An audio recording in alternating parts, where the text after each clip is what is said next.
Can you? See, the true test of Christianity is when you don't understand anything at all and you still trust God. God, I don't know what you're doing, but I trust you. I wish it were different, but I trust you. I wish it were different. I wish it were different. I've had a great opportunity this week to sit down with friends and mentors of mine and Paula's for many years. I have Greg and Mary Kay Wines here this morning. I've been able to ask a lot of questions. I began with an email about 25 years ago. Can you guide me in what it is to be a church planter? That's how far we go back. But I knew one conversation we were having that it looked a lot like this. Because we all hit a wall. Maybe you got to see a wall. This is a wall.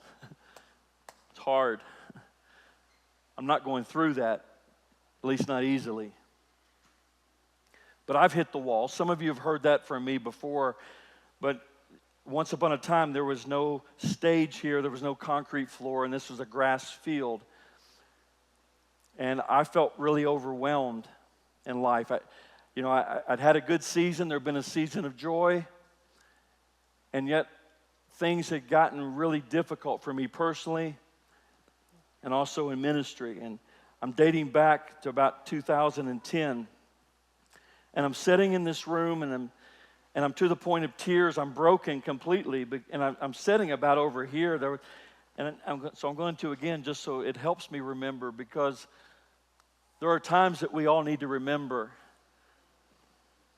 We need to remember where we've been and what we've been through. And I'm sitting in this room, and we have been trying to do an adoption, and the authorities are still in charge here in Guatemala. The director of that organization set us down, and just looked us in the eye and said, "You're never going to be able to adopt this child." And so with that, there were many critics. Anybody ever had a critic? I had critics in the missionary community. Can you believe that? I had critics, Guatemalans. I had critics stateside. And sometimes critics, they don't fully understand all the circumstances, but still they speak. But that affects you and I, doesn't it? It discouraged me. And he told me it couldn't happen, and so that's weighing on us. And then there's an economic downturn in the United States, and so personally, I'm not meeting budget every month. I've got a shortfall and a shortage every single month.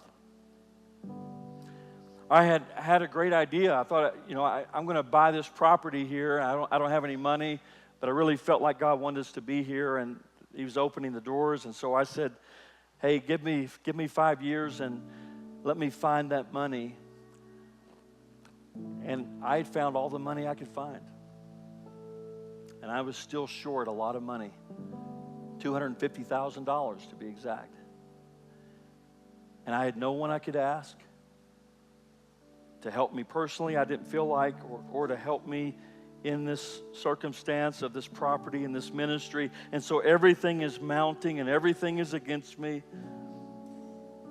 And I've had no experience to this point in seeing God's intervention in those kind of circumstances. I'm just kind of, I'm not perfect, but I'm working along, and you have those moments of joy, and you have those moments where you're kind of leaning on your own strength and your own abilities even, and you're doing what everybody else is doing.